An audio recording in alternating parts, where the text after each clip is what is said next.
First of all, it was about this experiment that I did that got out of control. Uh, it, I had been thinking about this Dutch artist, Vermeer, and I thought that Vermeer must have had a trick because they look like color photographs, not like other Dutch art. And so one day, sitting in the bathtub, I realized that Vermeer may have used a small mirror and exactly traced the colors that he saw. Not just the shapes, but the colors. And if you could do that, you could make a handmade photograph. So I thought I would make a new Vermeer. Where it got out of control was when I talked to my friend Penn Jillette, who is a magician, Penn and Teller. And Penn and I were having dinner one night, and he says, "Can we not talk about show business? You know, what else can we talk about?" And I said, "Well, you know anything about Vermeer?" He said, "The painter?" I said, "Yeah." And I told him the whole story, and he said, "I totally get this. What are you going to do with this?" And I said, I'm going to try to paint a Vermeer and write a paper about it." And he said, "Stop, don't do anything. This is a feature film." And I said, who would want to watch 17th century paint dry? And he said, no, this is an interesting story. And he's right, I was wrong, because Penn and Teller and Farley and Patrick turned this into a movie that people are just really seem to love. And it's not about Vermeer. It's about big projects and obsessions and about the difference between art and technology. And it's also about all the hard work that goes into art. And so that's sort of the epic quality of it. And it did take 5 years for us to make this film.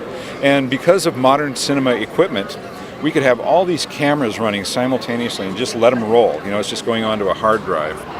So the entire thing from start to finish was captured 2,400 hours of footage, which they boiled down to 80 minutes.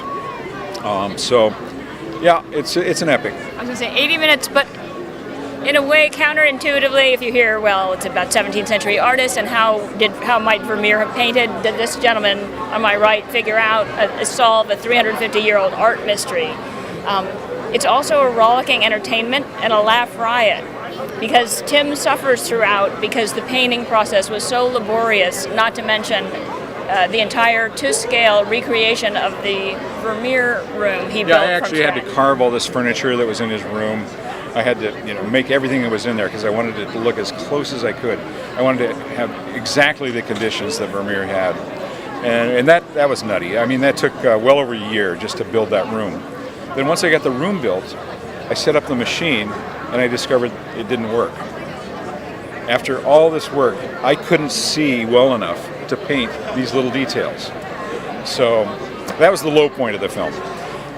But you'll see, if you watch the film, you'll see what happened. I did find a solution and painted something that looks quite a bit like a Vermeer. So a non-painter. Spoiler alert. Yes. And you were never an artist. I've never painted, no. Absolutely not. Never painted. Not, oh, he's not a very good painter. He had never painted, and he painted a Vermeer using this 17th century optical method. With so then we put Vermeer's name on it, and we sold it for $23 million.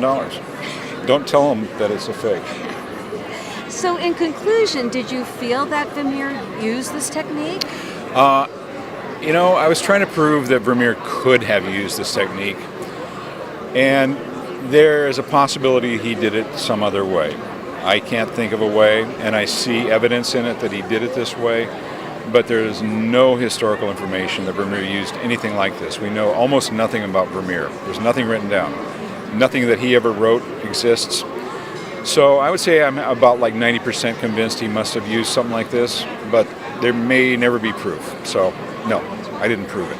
So how were Penn and Teller to work with? Were they hands-on? This is a long 5-year project. Yeah. Well, I've known Penn and Teller for 25 years, and Penn said, even if this doesn't work, we'll be able to spend some time together, and that's a good thing, right? And so that was our fallback, position. That was our plan B, was just to have a good time trying to do it. And Penn and Teller are the smartest people in show business, I believe. Teller, of course, never speaks on stage, but off stage, when he's producing, he's like James Cameron on steroids.